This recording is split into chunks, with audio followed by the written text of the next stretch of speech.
Que Dieu nous bénisse abondamment. Est-ce qu'on est ensemble? Donne-moi un bon amen. Voilà, on est ensemble. Le Seigneur, chaque jour, nous travaille. Et le Seigneur nous donne toujours il nous donne un cœur de berger. Et ce cœur-là doit toujours revenir à Dieu pour lui dire, Seigneur, change-moi. Comment cela s'est-il passé? Chaque fois que je finis le culte, je rentre dans la présence du Seigneur et je prends du temps avec lui pour dire, Seigneur, comment le culte s'est passé? Est-ce que les paroles que tu m'as données, est-ce que je les ai données avec sagesse? Est-ce que les paroles que tu m'as données, est-ce que j'ai été sage aujourd'hui? Est-ce que j'ai manqué de zèle? Donc tu prends un temps pour faire un débrief avec le Seigneur. Amen. Et c'est dans ce moment-là qu'il m'a dit, quand tu as dit cette parole, tu as manqué de sagesse. Tu n'as pas été sage. On ne dit pas cela. Ce n'est pas vrai. Amen. Et chacun de nous doit apprendre dans son ministère, dans sa marche avec le Seigneur. Quand Dieu t'a donné une mission, reviens toujours pour dire, Seigneur, qu'est-ce que tu penses? Regarde au travail. Quand on t'envoie, tu fais toujours un retour à ton patron. Tu fais un retour à tes responsables. Tu fais un retour à celui qui t'a envoyé. Les disciples, quand ils sont partis en voyage, ils ont fait un retour. Ils disent, Seigneur, lorsque nous sommes partis, les démons nous sont soumis. Ils étaient tellement contents. Et Jésus leur a dit, ne soyez pas seulement heureux de ce que les démons vous soient soumis, mais soyez heureux de ce que votre nom est inscrit dans le livre de vie. Mais ils ont pris le temps de parler avec Jésus, de faire un rapport. Donc, sois aussi de ceux-là qui font un rapport. Souvent, tu passes à côté de beaucoup de choses parce que tu n'as pas pris le temps de demander à Dieu, qu'est-ce que tu penses de ce que j'ai fait? Il t'a dit, va prier pour la sœur. Quand tu allais prier, est-ce que tu as prié conformément à ce que Dieu t'a demandé? Est-ce que tu as prié conformément à l'instruction qu'il t'a donnée? Psaume 32, verset 8. Je te conseillerai, je t'instruirai, je te montrerai le chemin que tu dois suivre. Mais la dernière parole, j'aurai le regard sur toi. Mais pourquoi j'ai le regard sur toi? C'est pour me rassurer que l'instruction que je t'ai donnée, le conseil que je t'ai donné, la voie que je t'ai demandé de prendre, que tu as marché là-bas. Voilà pourquoi j'ai le regard sur toi. Amen. Donc sache toujours que le Seigneur t'observe, le Seigneur te regarde et le Seigneur entend ce que tu dis en public. Oui, le Seigneur entend. Quand tu parles avec une personne, là j'ai commencé mon message, quand tu parles avec une personne, le Seigneur entend. Quand tu as mal parlé, le Seigneur entend. Comme là, quand j'ai mal parlé, le Seigneur a entendu. Si je ne lui avais pas demandé, Seigneur, parle-moi, il ne m'aurait pas dit. Et j'aurais avancé mon chemin, pensant que j'avais fait ce qui était correct. Et tu pries, les portes ne s'ouvrent pas. Tu cries à Dieu, les portes ne s'ouvrent pas. Mais pourquoi les portes ne s'ouvrent pas? Parce qu'il y a une confession que tu n'as pas faite. Il y a une prière de repentance que tu n'as pas faite. Il y a une supplication que tu n'as pas fait monter. Et donc cela a bloqué ta prière, a bloqué, fermé les portes. Dieu regarde au cœur. Et nous sommes sur notre série d'enseignements sur l'intercession. Le Seigneur, quand vous vous souvenez, quand l'apôtre Ivan est venu, il a parlé de la prière. Il nous a enseigné comment prier. Et au bureau, je lui ai dit, mais Père, est-ce que tu te rends compte que toutes les paroles que tu as libérées, c'est une confirmation de ce que nous sommes en train de faire? Je lui ai expliqué le projet Reims. Il a dit, ah ouais. Je dis, oui, c'est là où on va. Il a dit, ah bon, ok, on attend de voir ça. Mais je lui ai dit, mais c'est la clé que tu nous as donnée. La prière. C'est la prière qui va t'ouvrir les portes, qui va faire basculer l'église dans une autre dimension. La prière va te faire rentrer dans une autre dimension. Et l'église qui veut voir la ville être transformée, c'est une église qui prie pour la ville. L'apôtre Yvan nous a dit, lorsque nous étions au bureau, il dit, il y a des choses, quand tu veux obtenir, faut pas. Bon, je prends un exemple. Tu veux voir monsieur le maire. Tu vas voir monsieur le maire, tu dis, monsieur le maire, est-ce que vous pouvez me donner un espace où nous allons faire une croisade d'évangélisation? Oui, dis amen, parce qu'on pense qu'on va le faire. Amen. Donne-moi un bon amen. Ça va se faire au nom de Jésus. Donc, nous allons voir le maire pour dire, monsieur le maire, est-ce que vous pouvez nous donner, par exemple, la place Erlon? Ce jour-là, nous voulons faire une évangélisation et toutes ces choses. Mais la première chose, là, qu'est-ce qu'on va faire? On va demander une faveur. On va demander une grâce particulière. Et le maire va te dire, mais vous êtes qui? Le maire va dire, mais vous êtes qui? Qu'est-ce que vous voulez? Qu'est-ce que vous avez fait pour la ville? Pourquoi je dois vous donner l'espace? Donc, on a voulu obtenir une grâce en passant par la porte de la demande. On a voulu obtenir une faveur en passant par la porte de la demande. Ce n'est pas la bonne porte. Tu veux obtenir une faveur du maire, faut rentrer par la porte de l'honneur. Rentre par la porte de l'honneur, commence à l'honorer. Il nous dit, voilà, par exemple, la Pâque qui arrive, faites un beau cadeau dans lequel vous mettez des choses vraiment qui sont bien. Un beau stylo, un beau cadeau. Quand il le voit, son cœur est touché. Avec une carte, voilà, nous prions pour vous. Nous rendons grâce au Seigneur pour tout ce que vous faites pour la ville. Vous êtes vraiment ce que vous faites pour la ville. Vraiment, les vies sont transformées dans la ville. Quand le maire le voit, et on dit par exemple, nous prions pour vous. Nous prions pour vous. Quand le maire, il dit, mais pourquoi il prie pour moi? Pourquoi il m'a envoyé ce cadeau? Donc son cœur est touché. Et quand maintenant tu viens demander, monsieur le maire, est-ce qu'on peut avoir? C'est nous qui vous aviez fait la dernière fois ce présent. Il dit, ah, c'est vous. Allez, venez prendre un rendez-vous. Au moins un rendez-vous. Ton action de grâce va t'ouvrir les portes.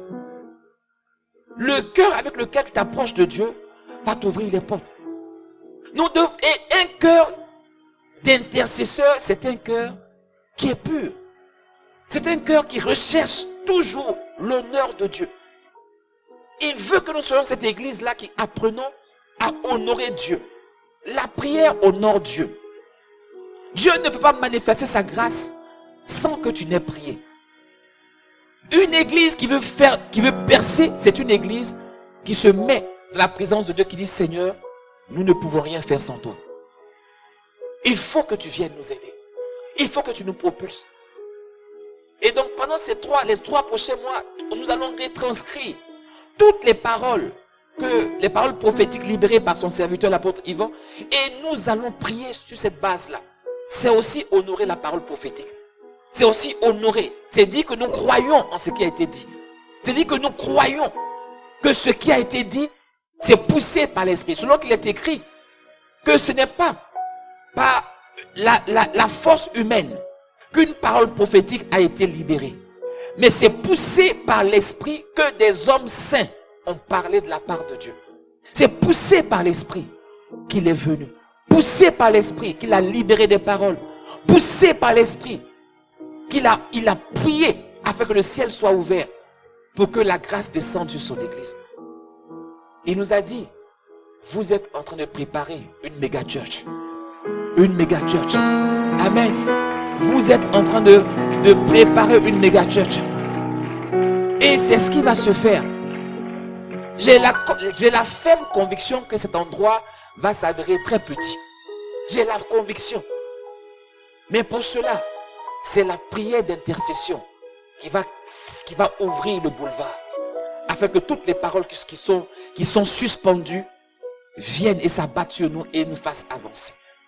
Donne-moi un bon amen. Tu dois, depuis qu'on a commencé cette série, je crois que tu devais maintenant commencer tes temps de prière. Tu dois commencer maintenant à chercher le cœur de Dieu. Tu as reçu la grâce d'intercession. Tu dois maintenant avoir des temps de prière personnels. Tu dois te lever. Prier, intercéder. Intercéder, c'est se mettre au milieu, c'est être un médiateur. C'est crier, c'est élever un mur. Demander à Dieu de nous faire grâce. Prier. Une église doit prier. Un jeune homme doit prier. Une femme doit prier. Et nous voulons, en parenthèse, rendre grâce pour le premier culte des jeunes du dimanche dernier. Ils étaient près de 108, et c'est une grâce. Amen. Est-ce qu'on peut acclamer le Seigneur? Ben oui, il y a une grande jeunesse à Reims et nous allons gagner cette jeunesse-là à Jésus-Christ. Amen. Qu'un jeune me donne un bon amen. Un jeune me donne encore un bon amen. Encore une troisième fois, donne-moi un amen vitaminé. Au nom de Jésus-Christ. Dieu est un Dieu bon. Amen. Dieu est un Dieu bon. Nous avons, depuis quelques jours, nous avons commencé à parler de la grâce d'intercession sur certains hommes de Dieu dans la Bible, qui ont reçu une grâce particulière pour l'intercession. Nous avons parlé de Anne, la prophétesse, la grâce de l'intercession qui reposait sur elle. Nous avons parlé d'Épaphras, une grâce particulière pour l'intercession. Nous avons rapidement parlé de Anania, de Daniel. On reviendra sur Daniel. J'avais pour intention de parler de Paul aujourd'hui, mais le Seigneur m'a poussé à parler de quelqu'un d'autre qu'on appelle Job. Dis-moi Job. Job était un intercesseur particulier, un homme de prière, mais un homme de prière particulier. Il avait un cœur particulier. Sa prière était particulière. Mais ceux qui étaient autour de lui aussi étaient particuliers. Donne-moi un bon amen. Si je dois donner un titre ce matin, à notre exhortation, le titre serait « Le cœur du véritable intercesseur est pur ». Le cœur du véritable intercesseur est pur. Dis à ton voisin, le cœur du véritable intercesseur est pur. Non, là tu lui parles, c'est une causerie. Tu dis, est-ce que tu sais que le cœur d'un véritable intercesseur est un cœur pur? Tu vois, si ton voisin de gauche ne veut pas, parle au voisin de droite. Tu vois, ça va rester dans sa tête aujourd'hui. Voilà. À ce niveau-là, le culte, je pense on peut l'arrêter. Parce que ça résume pratiquement tout ce que nous voulons dire. Donne-moi un bon amen. Pourquoi le cœur d'un intercesseur doit être un cœur pur? Nous savons que Job a eu des défis. Job a eu des difficultés. Certains d'entre nous n'ont pas forcément eu, ou n'ont pas forcément les défis que Job a eu. Mais chacun de nous a des défis. Et souvent, les défis que nous traversons nous empêchent de rentrer dans une dimension d'intercession qui plaît au cœur de Dieu. Souvent, la souffrance peut stopper ta soif et ton zèle. Comme c'est ce que la Bible dit, l'esprit est bien disposé, mais la chair est faible. À cause des défis, à cause de ce que tes yeux voient. Ce que tes yeux voient t'empêche de rentrer dans une dimension d'intercession pour ton prochain.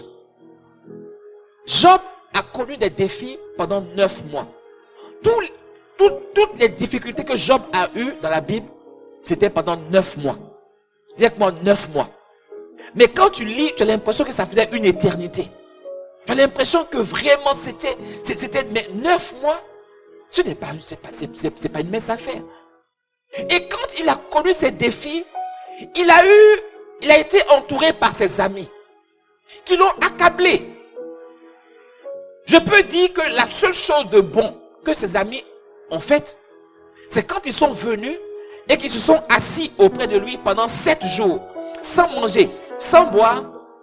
C'est la seule chose qu'on peut dire que les 3 amis de Job ont fait de manière excellente qui a plu au cœur de Dieu. À part ça, tout ce que vous allez lire sur les 3 amis de Job, tout ce qu'ils disaient à Job, ces choses-là n'ont pas plu au cœur de Dieu. Ces choses n'ont pas plu au cœur de Dieu. Et Job, voici un homme en souffrance. Un homme qui pleure. Qui se pose la question, qui a perdu sa famille. Qui a perdu ses enfants. Sa femme qui boude de Dieu. Tout le peuple qui dit, mais voilà, il est perdu. Mais malgré ça, il avait des plaies purulentes. Il ne mangeait pas. Il avait une situation catastrophique. Et ses amis, au lieu de l'aider, ils ne faisaient que l'accabler. Oh Job, c'est parce que tu as péché. Oh Job, mais est-ce que vous savez ce qui s'est passé? Est-ce que vous savez d'où il vient? Job, tu as péché. Job, il faut parler. Confesse ton péché. Tu sais, Dieu est bon. Confesse et Dieu regarde. Job les regarde. Et ces choses-là touchaient le cœur de Dieu. Dieu dit, mais regardez-moi ces amis-là. Vous ne savez même pas, vous ne connaissez même pas les voies de Dieu. Et vous accusez mon serviteur sans même comprendre. Prenons le cas de Eliphaz, qui était un ami de Job. En Job 5, au verset 7, Job 5, verset 7, Eliphaz dit, l'homme naît pour souffrir, comme les étincelles pour s'élever dans les airs. Dieu dit, Eliphaz, tu as dit quoi? Donc tu es en train de, en fait pour toi, tu penses que tu es en train de consoler Job, et tu dis à Job, Job, ne t'inquiète, c'est pas grave, tu sais, l'homme est né pour souffrir. Donc si tu souffres, c'est normal. Si tu es malade, c'est normal. Si tu as perdu tes 10 enfants, c'est normal. Quoi? Et Dieu dit, mais ce que vous êtes en train de dire là, vous contredisez ma parole. Qu'est-ce que j'ai dit en Jean 10, verset 10? Que le diable ne vient que pour dérober, égorger, tuer. Mais moi je suis venu pour donner la vie à mes brebis et la donner en abondance. Comment tu peux dire que l'homme est né pour souffrir? Qu'est-ce que j'ai dit en Jérémie 29, verset 11? Je connais les projets que j'ai pour toi. Ce ne sont pas des projets de malheur, mais j'ai pour toi un avenir de l'espérance. Comment tu peux dire qu'un homme est né pour souffrir? Comment tu peux dire qu'un homme est né pour tomber malade? Donc tu es en train de dire que la maladie est normale. Tu es en train de dire que c'est Dieu qui a envoyé la maladie, que c'est Dieu qui a envoyé la souffrance. Tu es en train de dire que mon serviteur souffre parce qu'il a péché contre moi. Mais Eliphaz, tu ne connais pas mon cœur. Tu ne connais pas mon cœur. Et pendant qu'il parlait, il se trouvait sage. Et Dieu les regardait. L'autre prend la parole, Eliou, il parle. L'autre parle. Et Dieu dit, non, mais vraiment. Qu'est-ce que Eliphaz a fait? Il avait une vision fataliste de la souffrance. Il affirme que la souffrance est une fatalité universelle. Et Dieu dit, c'est faux.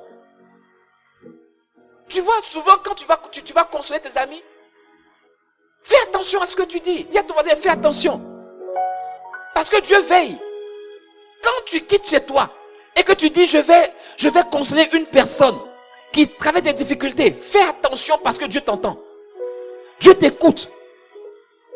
Il pèse chaque mot de consolation que tu penses que tu es en train de donner à une personne. Il pèse les mots. Voilà pourquoi il te faut de la sagesse. Quand tu vas visiter les groupes de vie, ce groupe-là qui vont de maison en maison pour soutenir les plus faibles, faites attention aux paroles de votre bouche parce que Dieu veille, Dieu entend et il pèse chaque mot que vous êtes en train de dire. Voilà pourquoi vous devez demander à Dieu, Père, inspire-nous la sagesse. Que chaque mot que je vais le dire pour vouloir consoler mon frère, inspire-moi.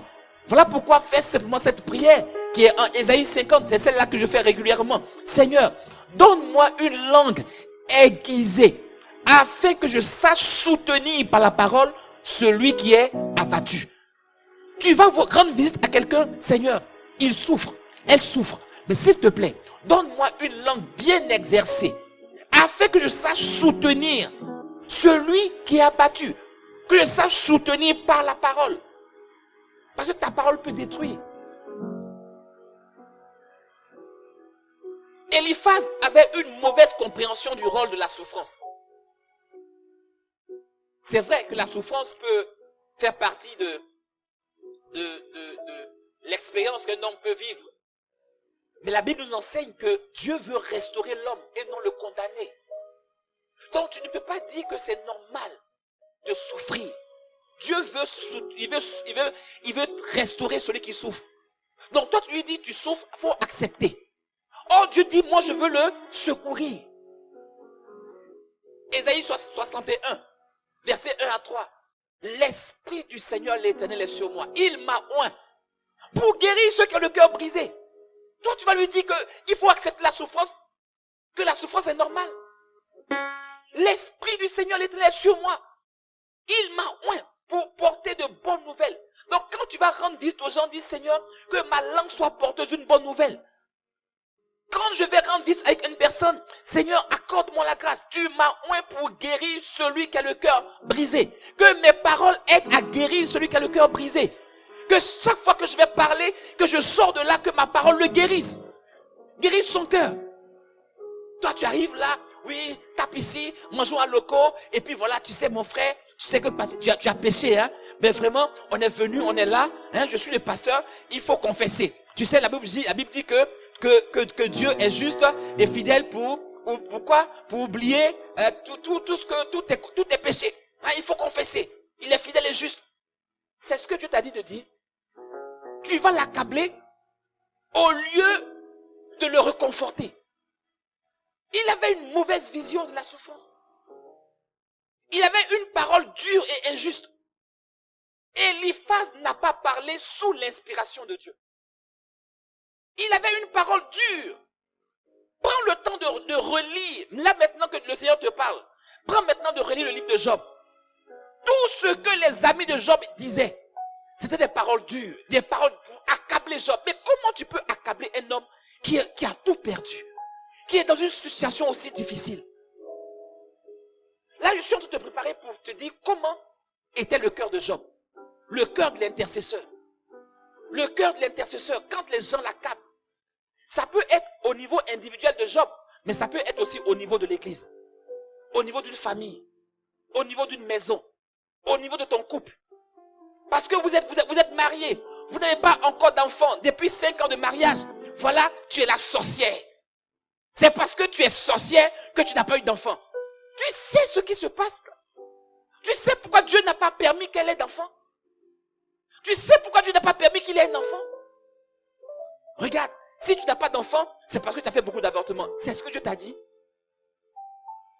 Si tu n'as pas eu d'enfant, c'est parce que tu bois trop d'alcool. Tu vois, il faut commencer à arrêter de boire l'alcool et tu vas comprendre.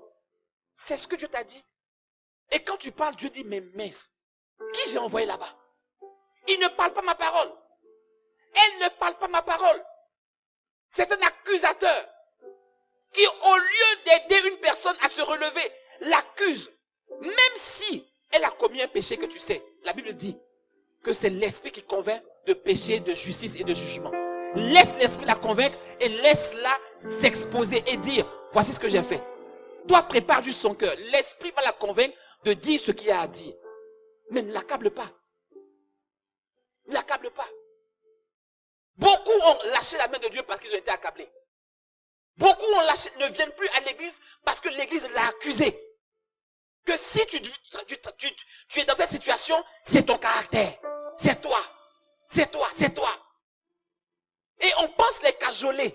Oui, tu sais, vraiment, ton foyer est au bord du divorce. Vraiment, il faut être un peu soumise à ton mari. Tu vas voir. Tu ne sais pas ce qu'elle subit à la maison. Tu lui dis, sois soumis à ton mari. Même si c'est la parole de Dieu. Amène-la à comprendre ce que c'est. Mon point, c'est ne l'accable pas. Il ne faudrait pas que quand tu as fini de lui parler, elle se sente coupable. C'est ça mon point. La personne ne doit pas se sentir coupable après ton passage. La personne doit se dire, oh, je dois chercher Dieu. Je dois me repentir. Je dois donner mon cœur à Dieu. Il faut que j'aille chercher Dieu. Ton passage doit pousser la personne à courir dans les voies de Dieu. Et non à se culpabiliser, et non à pleurer, et non à se dire, oh Seigneur, comment je fais? Ils ne comprennent pas ce qu'il a traversé. Et voici Dieu qui va corriger maintenant Eliphaz. Job 42, verset 7. Job 42, verset 7. Et Dieu dit, ma colère, là il parle à Eliphaz, il dit, ma colère est enflammée contre toi et contre tes deux amis. Eliphaz, tu as dit que c'est normal que l'homme est né pour souffrir. Tu vois, cette petite phrase-là, tu as vu ce que Dieu dit? Dieu dit, alors que l'Éternel eut adressé ses paroles à Job, il dit à Eliphaz, tu comprends? Là, il dit directement à Eliphaz, ma colère est enflammée contre toi et contre tes deux amis là. Vous êtes venus là pour consoler mon fils là. Ma colère est contre vous deux, vous trois. Parce que vous n'avez pas parlé de moi avec droiture, comme l'a fait mon serviteur Job. Tu entends? Voilà pourquoi tout à l'heure je te dis, quand tu vas consoler quelqu'un, fais attention à tes paroles. Parce que Dieu était attentif à toutes leurs voix. Et Dieu dit ici, parce que vous n'avez pas parlé de moi avec droiture. Donc tu le consolais, mais quand tu lui parlais, tu ne parlais pas de bien de moi. Donc ils étaient assis là, ils parlent.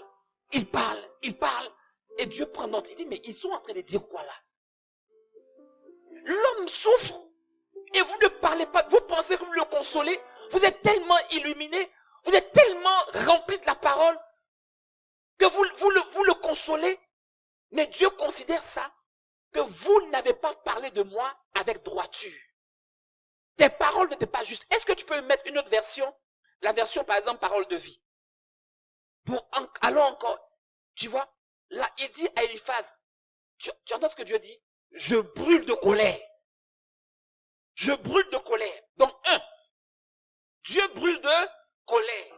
Donc, regarde là où l'intercesseur maintenant va agir. Dieu brûle de colère. Dieu brûle de colère pour la ville de Reims. Dieu brûle de colère contre toutes les personnes dans ton quartier qui ne parlent pas en bien de lui.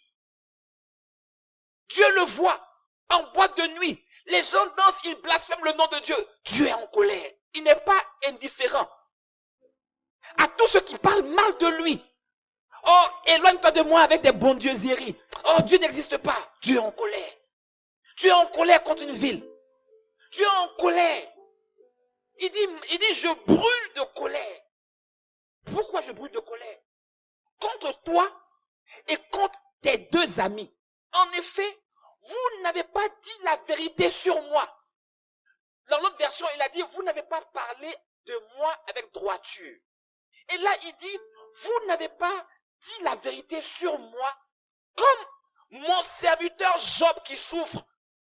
Comme mon serviteur Job qui a tout perdu. Mais dans le fait, dans sa dimension où il a tout perdu, il a au moins la capacité de dire la vérité sur moi. Dans sa douleur, il dit la vérité sur moi.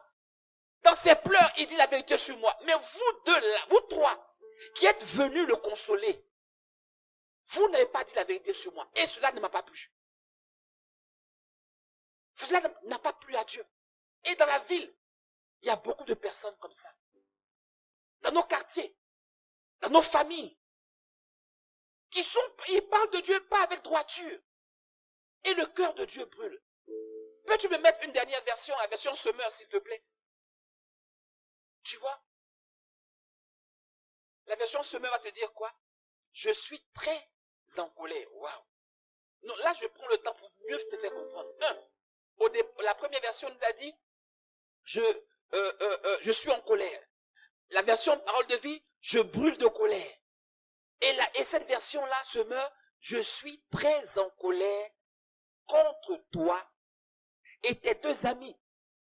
Car contrairement à mon serviteur Job, vous n'avez pas parlé de moi correctement. Là, il a dit, le premier verset, il a dit, vous n'avez pas parlé de moi avec droiture. La version parole de vie, vous n'avez pas parlé de moi, vous n'avez pas dit la vérité sur moi.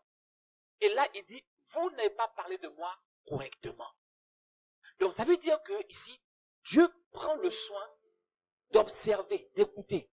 Je reviens là-dessus pour te pousser encore à mieux comprendre ça. Quand tu vas rendre visite à une personne, Dieu veille sur tes paroles. Surtout quand c'est un enfant de Dieu, un serviteur de Dieu, une femme de Dieu, un jeune qui croit en Dieu. Quand tu lui parles, Dieu regarde, il entend toutes les paroles de réconfort que tu penses que tu es en train de donner. Et Dieu juge, est-ce que ce qu'il dit là est correct sur moi? Est-ce que le groupe de vie, ils sont allés chez cette sœur, et elle a peut-être, en tout cas quel que soit le défi qu'elle a eu, le groupe de vie, ses femmes, ses frères, ils sont allés en délégation. Ils sont dans le salon de la sœur. Dieu dit, j'observe, j'entends ce que chacune de vous va dire à ma fille vers laquelle je vous ai envoyé. Il dit, je suis en colère. Donc, ici, il y a un peuple, une famille, un homme, une ville contre laquelle Dieu est en colère. Et Dieu maintenant, mais le fait qu'il soit en colère ne veut pas dire qu'il va frapper. Voici toute la beauté de Dieu. Voici tout l'amour de Dieu. Il est en colère, mais il veut restaurer. Il est en colère, mais il ne veut pas frapper. Il est en colère, mais il veut sauver. Il a dit, Église, priez pour la ville, car votre sécurité en dépend. Priez pour le bien de la ville. Il a dit, va, prie pour que je ne frappe pas. Dresse devant, il dit, je cherche un homme qui va élever un mur afin que je ne frappe pas. Tu vois, Dieu est en colère. Il veut frapper, mais il est tellement rempli d'amour. La Bible dit qu'il est lent à la colère et riche en bonté. Ne t'arrête pas seulement sur la dimension colère. Il est aussi riche en bonté. Donc, mais pour que maintenant sa bonté se manifeste, entre les deux là, c'est là le rôle de l'intercesseur. C'est là le rôle de l'intercesseur. Colère, manifestation de la bonté. La manifestation de la bonté ne peut pas venir s'il n'y a pas un intercesseur au milieu pour prier pour la ville, pour supplier pour le quartier, pour supplier pour tous ceux qui sont autour. Ma colère, Eliphaz, est enflammée contre toi. Donc cela montre que Dieu rejette les raisonnements humains. Les raisonnements humains erronés sur la souffrance. Et Dieu défend Job contre les accusations injustes. Il défend Job. Donc, avant d'aller plus loin, la leçon que nous devons retenir dans cette première partie, c'est qu'il ne faut pas interpréter la souffrance des autres trop vite. Il ne faut pas interpréter trop vite la souffrance des gens. Tu ne sais pas. Donc, Eliphaz, il a accusé. Si tu accuses rapidement, tu interprètes rapidement la souffrance d'une personne, tu risques de te tromper. La deuxième chose, c'est que nous devons comprendre que Dieu ne nous a pas créés pour souffrir, mais pour vivre en communion avec lui. Donc quand Eliphaz, en Job 5, verset 17, là, il te dit que Dieu a créé, Job 5, verset 7, que Dieu a fait naître l'homme pour qu'il souffre, c'est faux. Dieu ne t'a pas créé. Donc si toi, tu traverses une situation et qu'on t'a dit que tu es né pour souffrir, que ça fait 5 ans, 10 ans que tu souffres la même situation, et qu'on te dit non, accepte, c'est faux. Tu n'es pas né pour souffrir. Dieu n'a pas créé un homme pour souffrir. Nous devons comprendre ça. La troisième chose, ne croyez pas au discours fataliste. Quand une personne vient pour te fortifier et qu'il a un discours fataliste, il ne faut pas y croire. Il ne faut même pas y regarder, il ne faut même pas écouter. Sinon, ça va te créer une culpabilité. Ça te crée la culpabilité. Mais Dieu veut que l'homme passe par la repentance. Regarde maintenant ce qu'il dit à Job. Job 42, verset 10. L'intercesseur, l'homme au cœur pur, on l'a accusé de tous les maux. On l'a accusé qu'il a péché. On l'a accusé que c'est lui qui est à la base de ses propres souffrances. Et remonte au verset. Non, voilà, on te dit ici, tu vois, l'Éternel. Bon, avant de dire ça, remontons au verset 8, au verset 8. Donc, Dieu va parler à Eliphaz. Tu vois, au verset 7. Retourne au verset 7. Après que l'Éternel eut adressé ses paroles à Job, il dit à Eliphaz de Théman, ma colère est enflammée contre toi et contre tes deux amis, parce que vous n'avez pas parlé de moi avec droiture, comme l'a fait mon serviteur Job. Donc, Dieu dit, je suis contre vous, mais je vais vous restaurer. Je vais vous aider. Donc, au verset 8, maintenant, il leur dit ce qu'ils doivent faire. Il leur dit, prenez maintenant 7 taureaux, sacrifice, 7 béliers. Allez auprès de mon serviteur Job. Mais c'est qui? Un intercesseur. Mais Job est dans quel état? Quel est l'état de son cœur? Parce que là, on est à Job 42. Job commence à chapitre 1. Donc, entre chapitre 1 et chapitre 42, 9 mois se sont écoulés, mon frère. Comment était le cœur de Job? Comment était son âme? Comment étaient ses pensées? Depuis le premier jour où il a été accusé de tous les maux d'Israël. Comment était son âme? Et Dieu lui dit ici, maintenant, à la fin du chapitre, c'est-à-dire le 9e mois, il dit, allez auprès de mon serviteur Job. Avec quel type de cœur? Comment est l'état de son âme? Allez vers lui. C'est un intercesseur. Offrez pour vous un holocauste. Job, mon serviteur. Dis avec moi, Job, mon serviteur. Mon serviteur Job est dans quel état?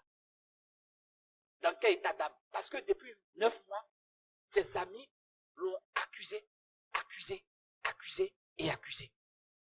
Un intercesseur doit être prêt à accepter les accusations. Un véritable intercesseur est souvent accusé, incompris. Donc si toi, tu veux être un véritable intercesseur, que tu refuses la souffrance, quand on t'accuse, tu dis, bon, je pars. Quand on t'accuse, on te dit des choses qui ne sont pas vraies. Si c'est ça, moi, je quitte l'église. Moi, j'abandonne le département. Les gens sont méchants ici. Les gens ne comprennent pas. J'étais souffrant. Personne n'est venu m'aider. Et même quand j'ai souffert, les gens qui sont venus m'aider, ils m'ont accusé. Tu n'es pas encore un véritable intercesseur si tu penses de cette manière. Tu n'es pas encore un véritable intercesseur si ton cœur est dans cet état. Va voir, c'est Dieu qui dit, va voir mon serviteur Job qui souffre. Va voir mon serviteur Job qui pleure. Mon serviteur Job priera pour vous. Et c'est par égard pour lui. Donc, je vais vous aider. Pas pour vous. Parce que Job aura prié. Je vais changer le cours de l'histoire de la ville. Pas à cause de la ville. Parce qu'il y a une église qui fait monter une intercession. Je vais changer ta maison, ton foyer. Pas à cause de vous. Mais parce qu'il y a un intercesseur qui fléchit les genoux. Et qui dit, Père, aie compassion. Père, aide. Père, ne laisse pas cette situation ici. Et Dieu dit, non, reviens sur le verset. Par égard, à cause de lui. Reviens au verset. Hein? C'est Job 42. Voilà, vas-y au verset 8. C'est par égard pour lui que je ne vous traiterai pas selon votre folie. Tu entends ce que Dieu dit ici? Quand tu vas aider une personne, tu vas consoler une personne, et que tu parles mal de Dieu, Dieu appelle ça une folie. La folie est liée au cœur de l'enfant. Dieu dit, c'est par égard pour Job, que je ne vous traiterai pas selon votre folie. Donc, pendant que tout le temps qu'ils étaient en train de parler, Dieu dit, ils sont fous. Pendant que tout le temps, il disait, tu sais, l'homme est né pour souffrir, Dieu dit, ils sont fous. Mais qu'est-ce qui est dans leur cœur? Qui les a envoyés là-bas? Je ne vous traiterai pas selon votre folie. Allez voir Job. Il va prier pour vous. Allez voir un intercesseur qui a le cœur blessé. Il va prier pour vous. Allez voir un intercesseur que vous avez criblé par les mauvaises paroles. Il va prier pour vous. Allez voir un intercesseur que vous avez piétiné. Depuis 9 mois, vous allez, vous venez, mais vous êtes méchants. Il était mieux que vous restiez chez vous. Mais vous êtes resté là pendant 9 mois dans sa maison, en train de le cribler de tous les maux. Dieu dit, vous êtes fous. Vous êtes fous. Car, contrairement à mon serviteur Job, il revient encore là-dessus. 2 fois Dieu le dit. Car, contrairement à mon serviteur Job, vous n'avez pas parlé de moi correctement. Vas-y au verset 9.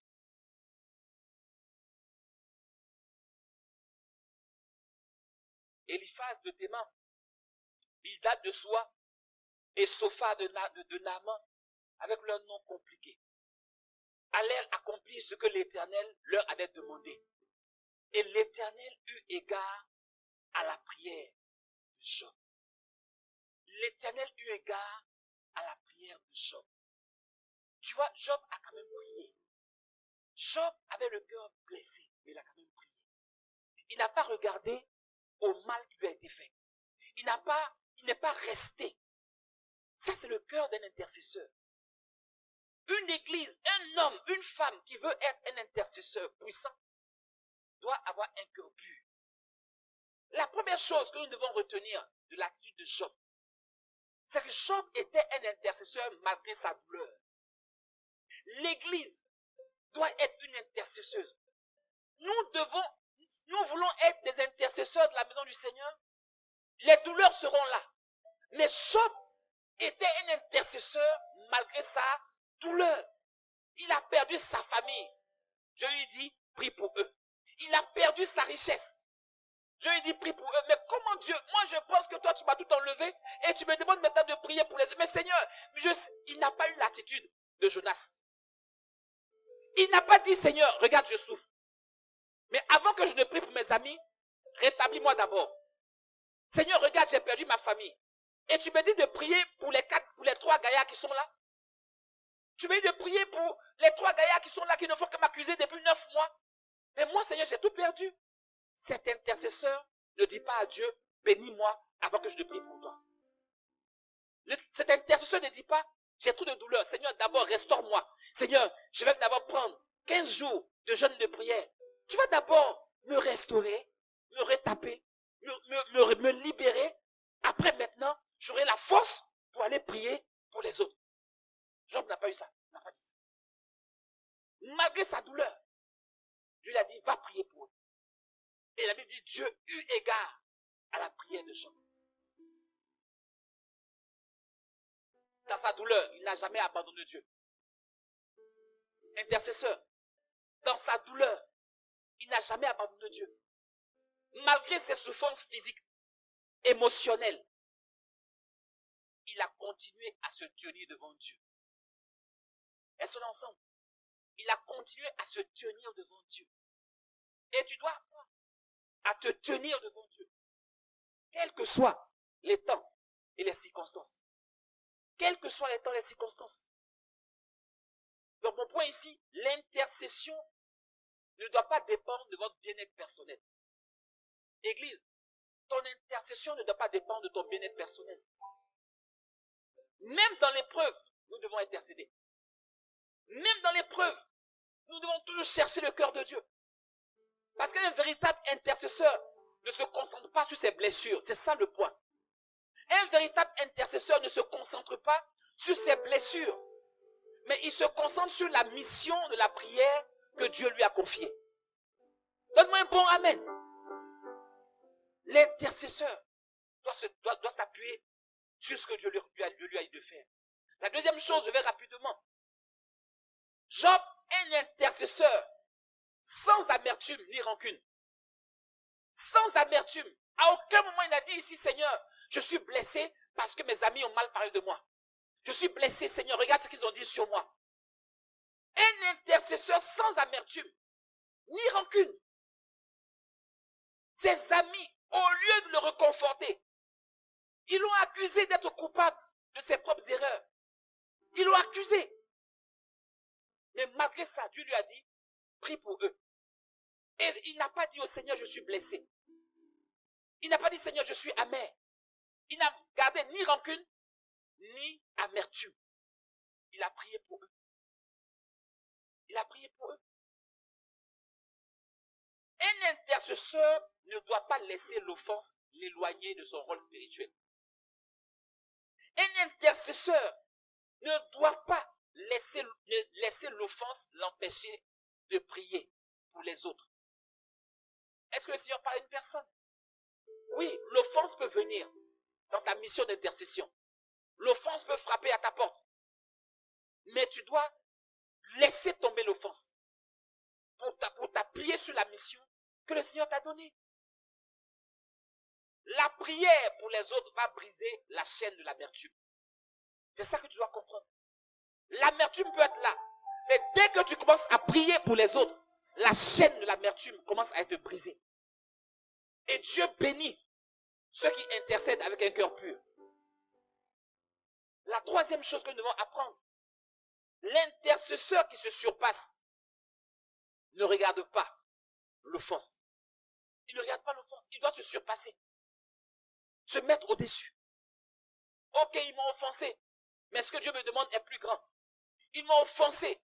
Mais la mission que Dieu m'a confiée est plus grande. Et Job se met au-dessus. Intercéder, Église, c'est aimer sans condition. Intercéder, c'est aimer sans condition, même pour ceux qui vous ont fait du mal. Parce que même c'est Dieu qui a pris la défense de Job. Job n'a pas pris sa propre défense face à ses amis. Un intercesseur, il ne fait que prier pour les autres. Et Dieu s'occupera de lui. Est-ce qu'on est ensemble? Priez même pour vos ennemis. c'est la clé de la restauration. Priez pour vos ennemis. C'est la clé de la restauration. L'Église doit comprendre ça. Sinon, ça va bloquer ton intercession. L'Église peut arrêter de prier parce que l'Église pense avoir été offensée. Tu peux arrêter de prier pour ta femme parce que tu dis elle m'a offensé. Tu peux arrêter de prier pour ton mari parce que tu dis il m'a offensé. Tu peux arrêter de prier, sortir d'un groupe d'intercession parce que tu dis dans le groupe d'intercession on m'a offensé. Tu peux quitter l'église parce que tu dis on m'a offensé. L'intercesseur se surpasse. Il se surpasse. L'intercesseur sincère, l'intercession sincère va apporter la guérison non seulement aux autres, mais à nous-mêmes. Parce que quand il a prié pour ses amis, Dieu devait les frapper, mais son intercession a apporté la guérison et a bloqué la main de Dieu qui devait frapper ses amis. Mais lui aussi, il a été rétabli. Mais quand il priait, Dieu ne lui avait pas dit que je vais te rétablir. Mais il dit, vas-y, prie, et je regarde ton cœur. Vas-y, prie, et je regarde ton cœur. La quatrième chose, l'intercesseur doit comprendre qu'il y a toujours une récompense. Job 42, verset 10. L'Éternel rétablit Job dans son premier état quand Job eut prié pour ceux qui l'ont offensé. L'Éternel rétablit Job quand Job eut prié pour ceux qui l'ont accablé. Quand Job eut prié pour ceux qui l'ont insulté. Quand l'Éternel rétablit Job. Quand Job eut prié pour ceux qui ont été méchants envers lui et pour ceux qui ont suscité la colère de Dieu. Donc le point ici, Dieu te dit, il va rétablir l'église. L'église qui prie pour ceux que Dieu veut frapper. L'église qui intercède pour la ville contre laquelle Dieu est en colère. Dieu veut, quand tu pries pour une personne, sache que tu vas être la première personne qui va recevoir le double. Tu dois le comprendre, c'est un principe. Tu pries pour ceux que Dieu veut frapper, mais en priant pour eux, Dieu te réserve une récompense. Parce qu'il voit ton état. Il voit ta souffrance. Souvent même tu pries pour que Dieu donne des choses à des personnes qui vont te dépasser. Des personnes, quand ils vont avoir l'exaucement, tout ce qu'ils auront obtenu va te surpasser. Et tu peux dire, mais moi, pourquoi je vais prier pour lui? Lui va devenir président, et moi je serai toujours pauvre, et je vais continuer à prier pour lui, sans effet. Un intercesseur ne pense pas comme ça. Souvent, il va te pousser à prier pour prier pour un foyer, pour que le foyer soit rétabli pendant que chez toi ça chauffe. Mais parce que chez toi chauffe qu'il dit prie pour eux. Mais quand tu vas prier pour eux, non seulement il va les rétablir, mais toi aussi il va redonner la paix à ton foyer. Il va redonner la paix à ta maison. Redonner la paix à tes enfants. Ça, c'est ça le principe de l'intercession que nous n'avons pas compris. Donc un intercesseur qui s'arrête sur les blessures qui lui ont été faites, c'est un intercesseur qui n'a pas compris qu'il y a une grande moisson qui arrive pour lui. Une église qui refuse de prier pour la ville, c'est une église qui ne veut pas avancer. C'est une église qui ne veut pas du tout recevoir des grâces abondantes. Quand tu te dis je refuse parce que à la place Erlon, il y a trop de Adam et Adam, il y a trop de Judith et de Judith, donc qu'ils aillent là-bas. Prie pour eux. Il y a des choses qui sont compliquées. La dernière fois, j'accompagnais mes enfants à l'école. Et en voiture, je vois une personne passer. Je ne peux pas dire, je dis une personne parce que je ne sais pas si c'était un homme ou une femme. Je vois une personne passer. De dos, c'est une femme qui peut attirer le regard de n'importe quel homme. Et elle avait toutes les formes. Je conduis ma voiture. Et à un moment, elle traverse. Je ne vais pas te dire elle, parce que je ne vais pas dire il ou elle. La personne traversait. Donc, quand elle traverse, je vois le visage. Avec les cheveux longs, mais une barbe touffue. Une barbe bien rasée. Non, c'est pas qu'il y a un poil par là. Non, non, c'est une barbe bien touffue, bien rasée. Donc, en d'autres termes, la personne a pris le soin de sa barbe, en train de la tailler, bien, ah, je suis beau, ou je suis belle, en tout cas, je ne sais pas. Tu vois? Donc, quand je vois, je dis, Seigneur, c'est la première fois que je... Non, souvent, tu peux savoir que, voilà, il s'est transformé, ou elle s'est transformée. Vraiment, à ne pas savoir quoi choisir, là, moi, je ne comprends pas. Parce que quand tu laisses la barbe, ça veut dire que tu te dis, il y a une partie qui me plaît, et j'ai le corps d'une femme, et ça me plaît. Donc, je me plais comme ça, entre les deux. Vous voyez? Et ces gens-là, ça existe, on les appelle les non-genrés. Ils n'ont pas de genre. Quand tu vas à Disneyland, il y a toilette homme, toilette femme et non-genre. Et cette catégorie-là entre là-bas. La grosse barbe, tout le corps d'une femme, et bon, que Dieu fasse grâce sur lui. Mais j'ai été choqué. Et l'esprit me dit, tu n'as pas été choqué. Parce que son esprit n'a pas été transformé. Tu n'as pas été choqué. Parce que l'esprit là n'a pas eu de bistouri. Donc prie pour elle. Et qu'un jour, elle rencontre aussi le Seigneur sur son chemin. Parce que ce corps-là va rester. Mais son esprit peut être transformé. Donc un intercesseur ne s'arrête pas à ce que ses yeux voient. Un intercesseur va au-delà. Une église doit aller au-delà. Qu'est-ce qu'on doit comprendre? Dieu récompense les intercesseurs fidèles et sans rancune. Dieu récompense les intercesseurs fidèles et sans amertume dans le cœur. La prière pour les autres peut déclencher votre propre percée. Vous devez le comprendre. La prière pour les autres va déclencher votre propre percée. Voilà pourquoi l'Église doit comprendre qu'elle doit intercéder. Nous voulons être des intercesseurs. Il y a une grâce particulière attachée à la prière pour les autres. Donc aujourd'hui, Dieu te dit, quand tu rentres à la maison, tous les dossiers des autres là que tu avais mis au tiroir, enlève-les. Tu es en train de préparer ta propre percée. Tu dois avoir un cœur pur. Pardonne à ton mari. Pardonne à ta femme. Pardonne à tes enfants. Pardonne à toutes ces personnes. Quand tu es en train de le faire, c'est à ta propre vie que tu es en train de faire du bien. Est-ce qu'on est ensemble? L'amour, le pardon, l'intercession ouvre la porte des bénédictions. Et donc pour conclure, avant de prier, mais oui, il faut prier. Pour conclure, nous devons comprendre simplement que le cœur du véritable intercesseur est pur. Est pur. Tu ne peux pas aller prier pour les autres pendant que tu as l'amertume dans le cœur. Tu ne peux pas aller prier pour les autres pendant que tu n'as pas pardonné. Dieu te dit, quand tu veux aller faire ton offrande et que tu sais que ton frère a quelque chose contre toi, laisse ça ton offrande. Parce que tout ce que tu vas faire là, ça ne portera aucun fruit. Intercesseur blessé. Intercesseur amer. Intercesseur rancunier. Intercesseur qui pleure. Regarde Seigneur, il m'a fait du mal. Elle m'a fait du mal. Il m'a pas compris. C'est pas un intercesseur. C'est pas un intercesseur. Le Seigneur parle à une personne. Donc quand tu rentres à la maison, ce message est à la fois personnel, mais aussi pour une église. Ce voisin que tu ne salues plus, c'est une folie. Ce voisin auquel tu ne parles plus parce qu'il a frappé ton enfant et que vous êtes chamaillé à la poubelle et que quand tu le vois, tu prends ta voix, elle pense, ce n'est pas, c'est une folie devant Dieu. Va t'humilier. Pardonne à ce voisin. Pardonne à cette voisine. Pardonne à ce frère dans l'église. Et l'église doit se lever maintenant pour prendre son fardeau d'intercesseur pour la ville et pour la région. Le monde va vite. Job nous montre 4 choses. L'intercession va au-delà de nos émotions humaines.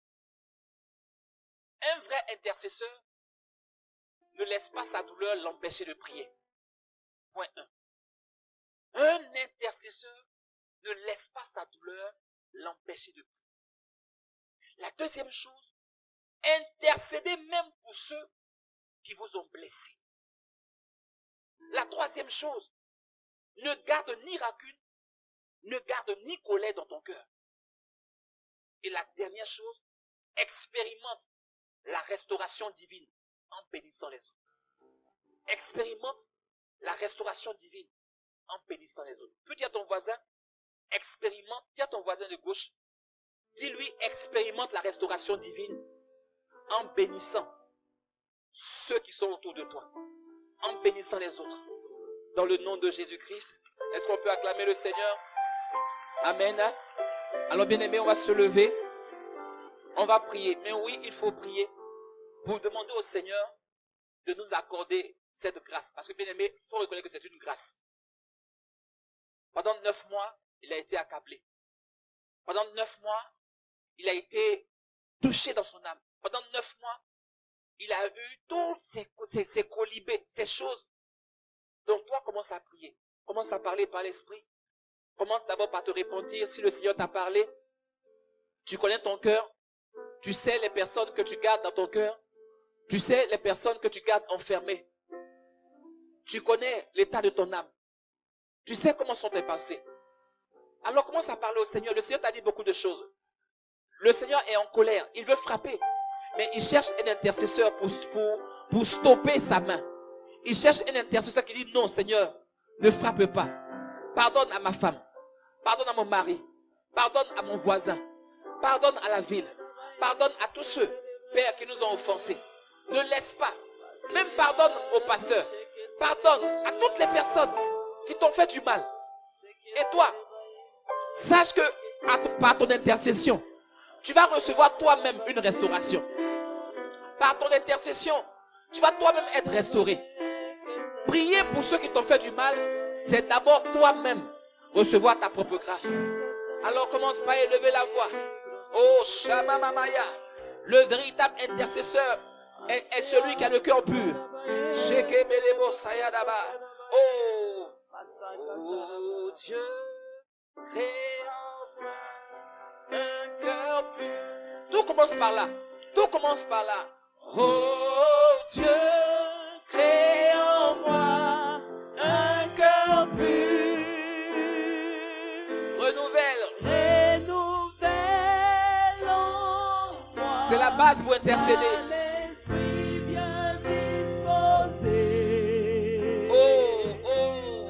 Oh Dieu, crée en moi un cœur pur. David dit au psaume 51 verset 10. Oh Dieu, crée en moi un cœur pur. Renouvelle en moi un esprit bien disposé. Bien disposé parce que je veux prier pour mon frère. Crée en moi un esprit bien disposé parce que je dois prier pour la ville. Je dois être un intercesseur. Seigneur Père, pour les autres, renouvelle. Malgré les blessures, malgré les incompréhensions, malgré les accusations. Oh Dieu, oh Dieu, crée en moi un cœur pur.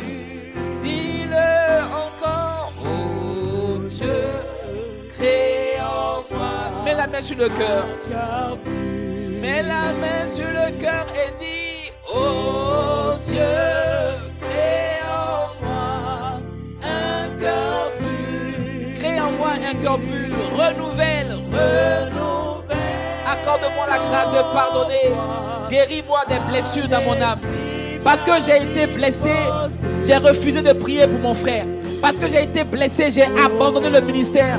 Parce que j'ai été blessé, j'ai abandonné la mission que tu m'as confiée. Parce que j'ai été blessé, je me suis détourné de toi, oh Dieu, ce matin. Crée en moi un cœur pur.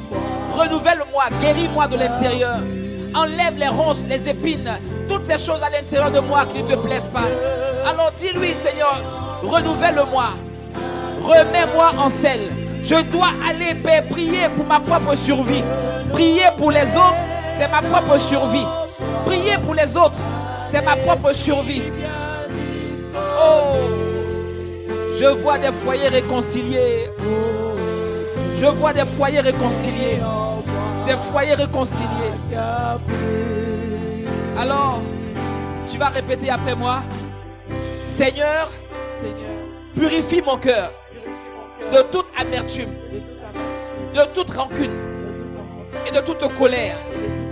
Aide-moi à intercéder avec sincérité, avec amour et humilité, sans jugement ni un esprit de vengeance. Accorde-moi d'intercéder avec sincérité, avec amour et humilité, sans jugement, ni un esprit de vengeance. Alors élève la voix, demande au Seigneur, accorde-moi la grâce maintenant, aujourd'hui, à intercéder avec sincérité. À partir d'aujourd'hui, je veux être un intercesseur sincère.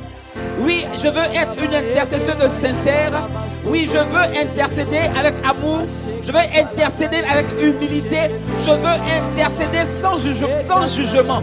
Accorde-moi aujourd'hui, Seigneur Père, d'être cet instrument entre tes mains. Qu'à partir d'aujourd'hui, mon cœur soit trouvé pur.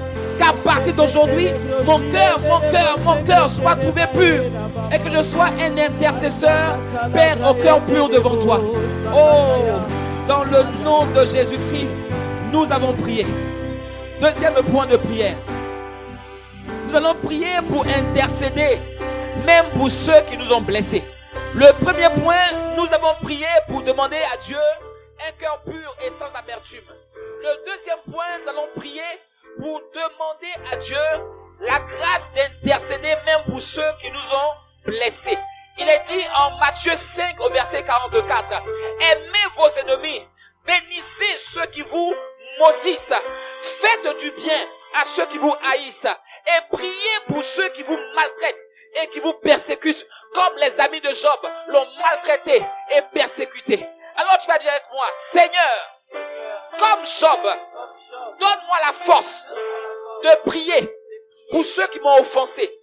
Remplis mon cœur d'un amour inconditionnel afin que je ne sois pas limité par les blessures du passé. Donne-moi un amour inconditionnel afin que je ne sois pas limité par les blessures du passé. Au nom de Jésus, élève la voix. Parle au Seigneur. Que les blessures du passé ne me limitent pas. Que je ne sois pas limité. Que je ne sois pas limité par l'offense. Tu as dit priez pour ceux qui vous ont offensé. Priez pour vos ennemis. Priez pour ceux qui vous ont maltraité. Priez pour ceux qui vous ont parlé mal. Priez pour ceux qui vous ont injurié. Seigneur, donne-moi la grâce. Relève-moi. Je dois intercéder pour ceux qui m'ont fait du mal. Accorde-moi la grâce. Mon père m'a maltraité. Ma mère m'a maltraité. Depuis mon enfance, j'ai été maltraité. Depuis mon enfance, Seigneur, ils m'ont fait du mal. Mon père m'a fait du mal. Ma mère m'a fait du mal. J'ai été abandonné. Mais Seigneur, ne laisse pas les blessures du passé me limiter. Ne laisse pas les blessures du passé limiter ma vie. Élève la voix. Dis Seigneur Père, que les blessures du passé ne me limitent pas. Que je ne sois pas limité par les blessures. Que je ne sois pas limité par ces blessures-là. Dans le nom de Jésus. Oh Père, nous te rendons grâce. Au nom de Jésus. Amen. Nous allons prier pour un troisième sujet. Nous allons prier pour que Dieu nous accorde l'humilité dans l'intercession.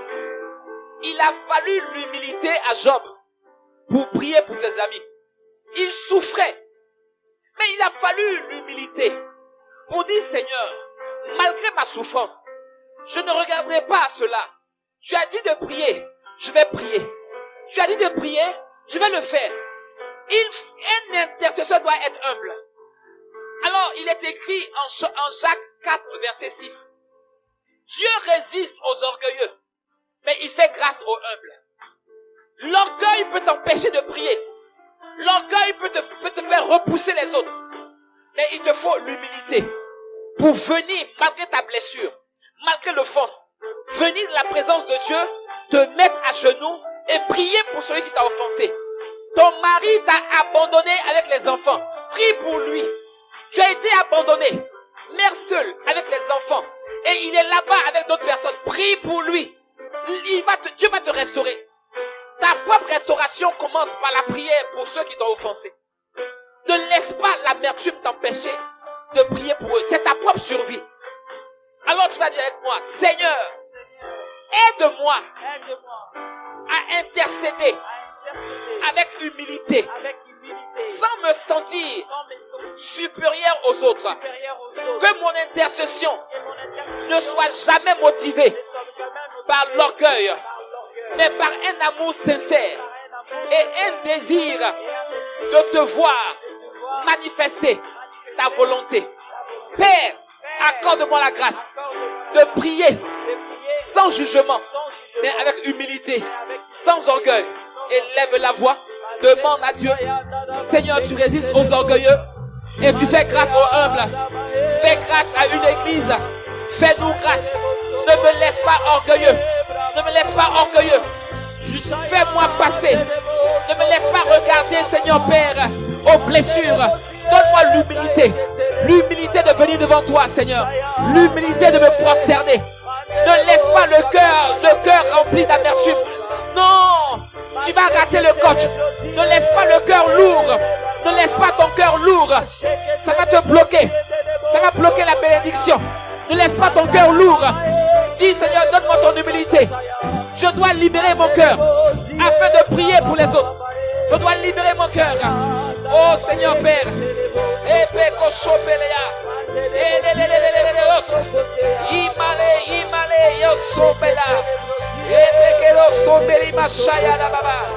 Au nom de Jésus le Christ, nous avons prié.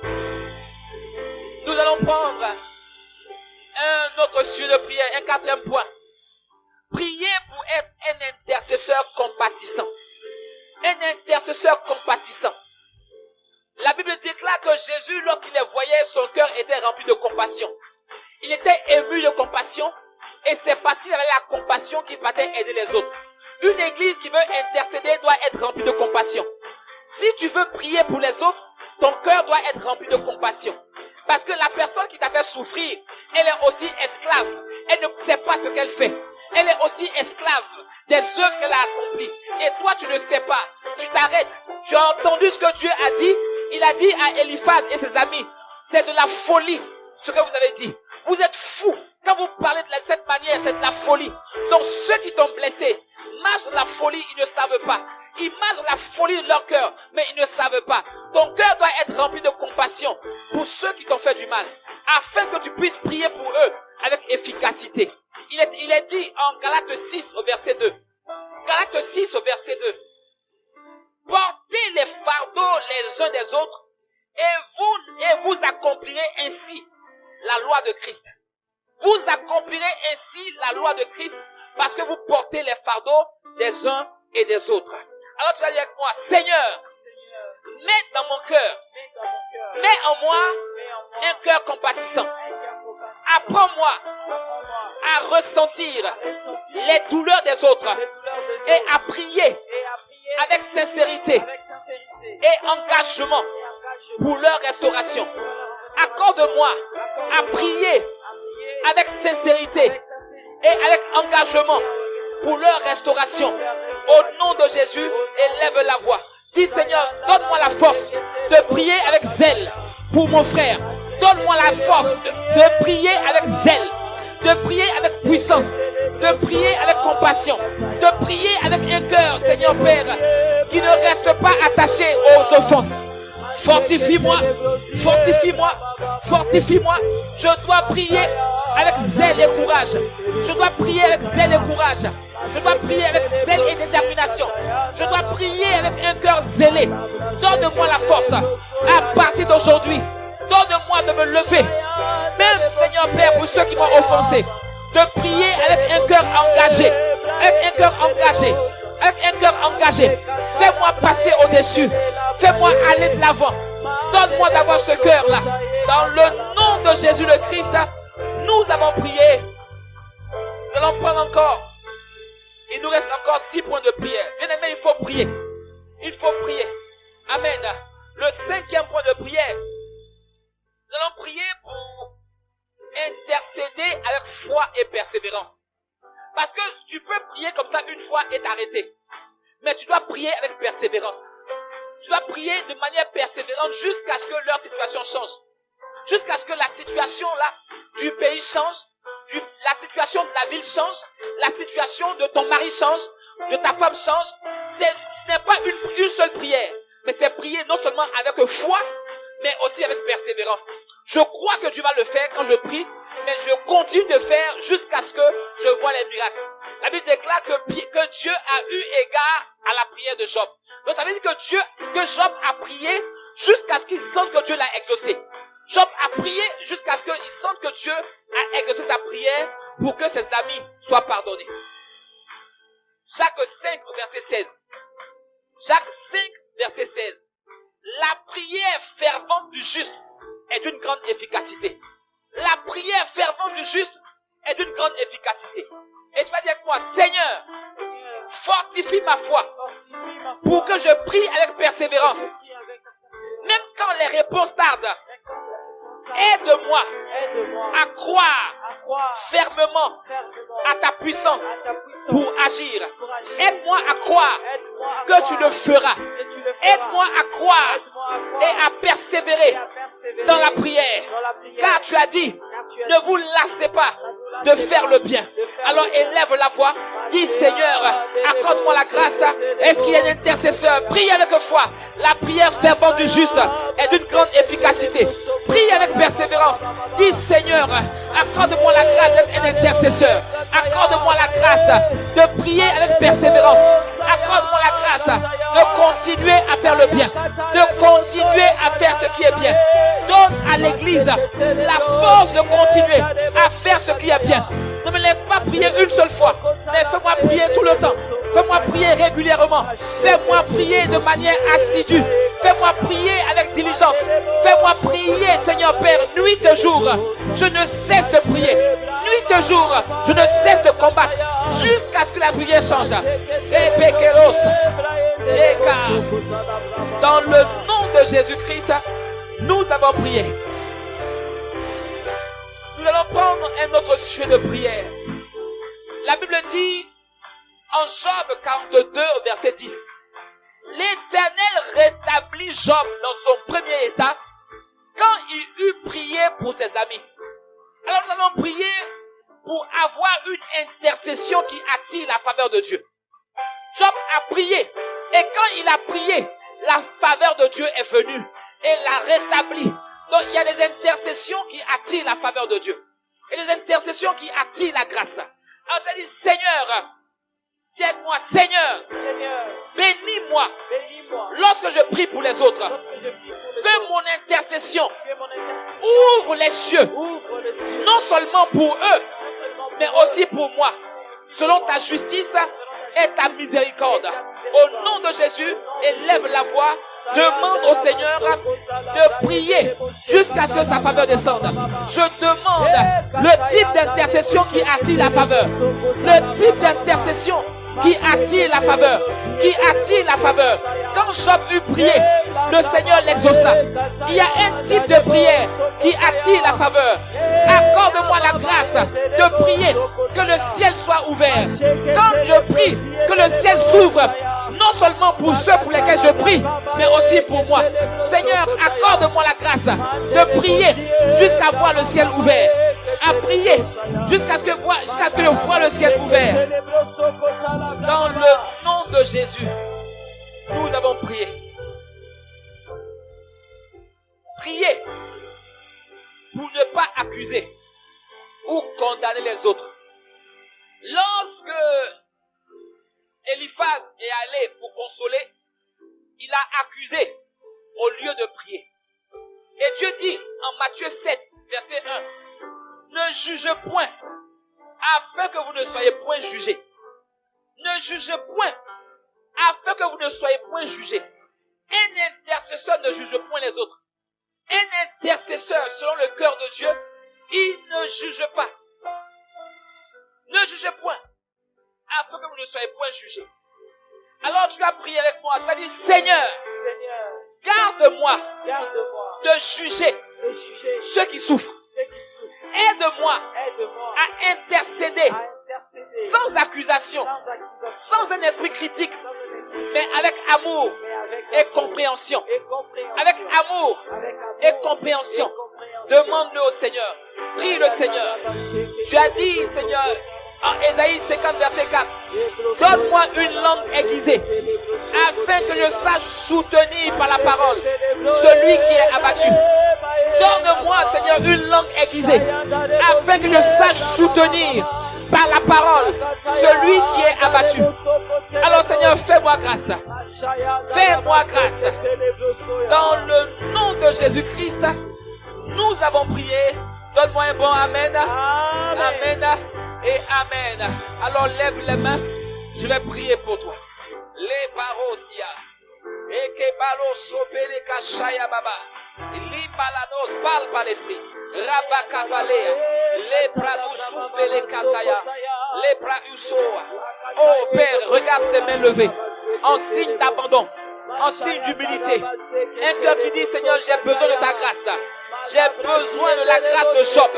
J'ai besoin de la grâce de Job. Rabakataya, la grâce de prier pour ceux qui m'ont offensé. J'ai besoin de la grâce de Job. Les kapaya, les barosopéa. Père, je veux la grâce de Job. La bracosopéla. Seigneur, je demande la grâce de Job. Nabaro feketeya. Je demande la grâce de Job pour prier. Rabakataya. Je demande la grâce de Job. Il va visiter, il va visiter. Je demande la grâce de Job. Rabakosopéla. Seigneur, visite une personne et qu'elle reçoive la grâce d'intercéder, la grâce d'intercéder dans un cœur pur.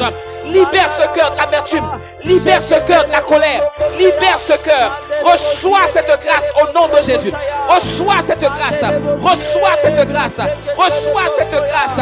Père, merci de libérer ce cœur. Un cœur qui prie, un cœur qui intercède, un cœur qui change, qui prie sans rancune, sans amertume, sans colère.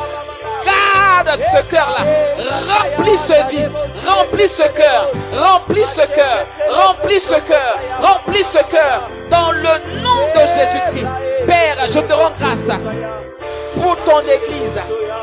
Merci Seigneur pour la grâce de Job, la grâce d'intercéder sans amertume, la grâce d'intercéder en pardonnant à ceux qui t'ont offensé, la grâce d'intercéder sans jugement, la grâce d'intercéder sans contrainte, la grâce d'intercéder. Oh Père, merci de mettre à part, merci de guérir ces cœurs, merci de libérer ces âmes, merci de libérer, de guérir, de transformer. Plus d'amertume, plus de colère, plus de haine, plus de dissension dans ton âme. Un cœur guéri pour la gloire de Dieu, un cœur guéri, un cœur guéri.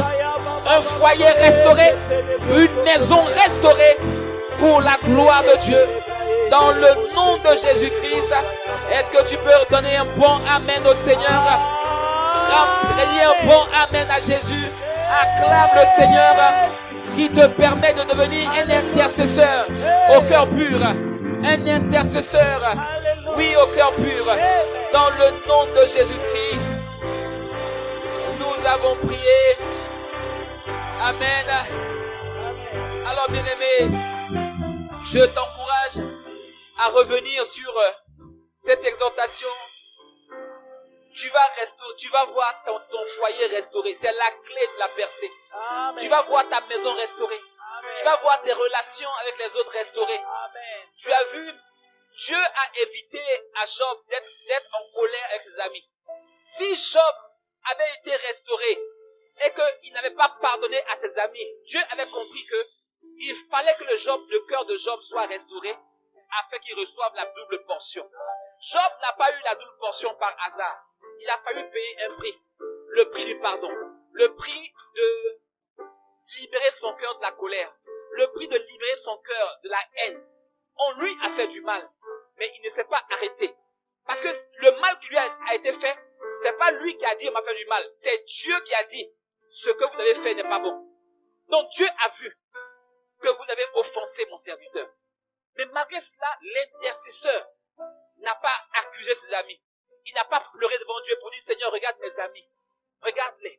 Non. Quand tu rentres dans la présence de Dieu, n'accuse pas celui qui t'a offensé. Même si tu as fait du mal. Ne rentre pas dans la présence de Dieu avec l'accusation. Rentre avec l'action de grâce.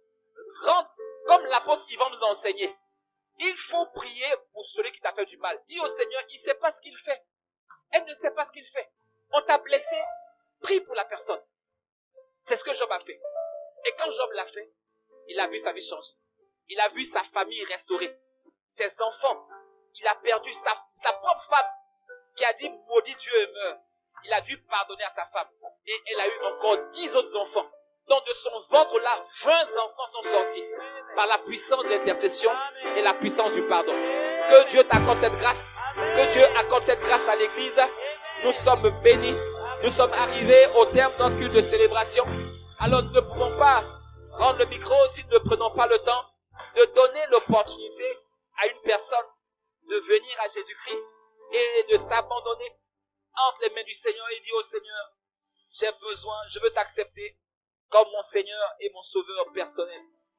Même si c'est une seule personne qui donne sa vie au Seigneur ce matin, nous rendons grâce. Seigneur, merci. Alors tu es au milieu de nous pendant que les têtes sont baissées et tu dis, Seigneur, j'ai entendu ta parole, je veux revenir à toi, je veux t'accepter comme mon Seigneur et mon Sauveur personnel. Je ne veux pas que ma vie reste ainsi, mais je crois, Seigneur Père, que mon cœur a besoin d'être déchargé de toute offense. Mon cœur a besoin d'être libéré.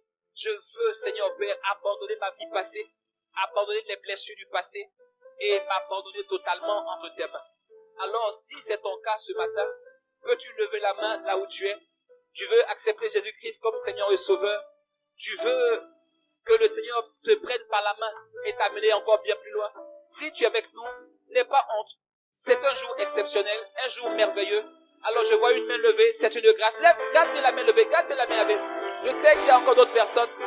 Si c'est ton cas, lève bien la main. Garde la main encore levée. Je sais qu'il y a encore 2 ou 3 personnes qui sont en train d'hésiter. Si tu sens dans ton cœur que Jésus te dit, c'est toi mon fils, c'est toi ma fille, viens à la maison, alors reviens. Lève encore bien la main que je la vois. Amen. Alors ma soeur qui a levé la main, viens rapidement, je vais prier avec toi. On acclame le Seigneur pour sa vie. On rend grâce au Seigneur pour sa vie. Elle a fait le bon choix. Le choix de revenir à la maison. Le choix de venir accepter Jésus-Christ. Amen. Alors si c'est ton cas, si tu es encore hésitant, n'hésite pas. Ce moment-là est pour toi. Amen. N'hésite pas, viens. Il y a encore un autre appel. Toi, tu as déjà accepté Jésus-Christ. Mais dans ta marche avec le Seigneur, tu as fait une sortie de route. Tu t'es éloigné. Malgré le fait que tu le connaissais déjà, tu t'es éloigné et et ce matin, tu sens que ton cœur doit revenir à Jésus. Tu le connais déjà, mais ton cœur te dit, il faut que je revienne à la maison. Si tu te reconnais, lève la main bien rapidement. C'est aussi pour une personne qui connaît déjà Jésus, mais qui veut se réconcilier. Viens rapidement, frère. Viens rapidement. Viens rapidement. Laisse l'enfant. Viens rapidement. Dis-lui de venir. Il a levé la main. Accompagnez-le. Aidez-le à venir. Viens rapidement. Viens rapidement. Viens.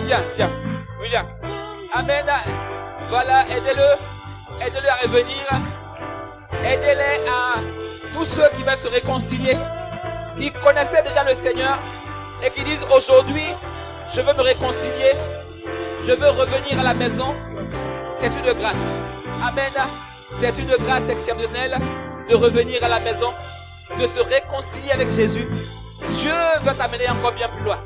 Alors, Église, on va se lever et nous allons étendre nos mains vers nos frères et demander à Jésus-Christ de les restaurer totalement. De demander au Seigneur de les rétablir dans leur foi, les rétablir et de leur pardonner toutes les erreurs du passé, les erreurs du passé. Que la faveur de Dieu leur soit accordée afin qu'ils soient un signe et un prodige dans leur génération. Alors élève la voix quelques minutes et parle à Dieu pour leur vie. Oh Seigneur, nous te rendons grâce. Merci Seigneur Père pour leur vie. Merci de les restaurer. Merci Seigneur Père de les ramener à la maison. C'est une grâce. Merci Seigneur Père. Si tu veux te revenir encore, le wagon est là. S'il y a encore une personne qui veut revenir, pendant qu'on est en train de prier, viens rapidement. S'il y a une personne qui veut qu'on prie rapidement pour elle, pour revenir à Jésus, viens rapidement. Oh Seigneur, nous te rendons grâce. Merci pour leur vie. Que plus jamais leur vie ne soit pareille. J'appelle Seigneur sur leur vie une restauration totale, un rétablissement total par la puissance de Jésus-Christ. Oh Seigneur, nous te rendons grâce. Alors vous allez répéter juste après moi. Juste après moi. Église, aidez-moi à prier pour eux. Dites-moi, Seigneur Jésus, Je te rends grâce pour ma vie. J'ai entendu ta parole ce matin et je reviens à toi. Purifie mon cœur. Donne-moi un cœur pur. Lave-moi par ton sang. Enlève en moi la culpabilité de mes erreurs du passé. Enlève en moi les blessures, les offenses, les portes que l'ennemi a ouvertes à l'intérieur de moi. Ce matin, je t'accepte comme mon Seigneur et mon Sauveur personnel. Je reviens à la maison. Je saisis ta main, Seigneur, à nouveau pour marcher avec toi en nouveauté de vie. Merci, Seigneur Père, pour la restauration de ma trajectoire. Merci de faire de moi un instrument puissant entre tes mains dans ma génération. Dans le nom de Jésus-Christ, j'ai prié. Amen, amen et amen. Que Dieu vous bénisse abondamment. C'est une chose excellente. À la fin du culte, ne partez pas trop vite. Vous avez notre sœur qui est de l'autre côté, voilà, qui va vous prendre par la main, vous expliquer tout ce qu'il faut faire pour grandir et voir sa vie restaurée avec le Seigneur Jésus. Amen. Donc je vous encourage à rejoindre votre place et à la fin du culte, nous allons avec notre sœur. Amen. Tous ceux qui sont autour d'eux, encouragez-les, acclamez le Seigneur pour leur vie, embrassez-les, bénissez Dieu pour leur vie. Au nom de Jésus-Christ, nous avons prié. Amen.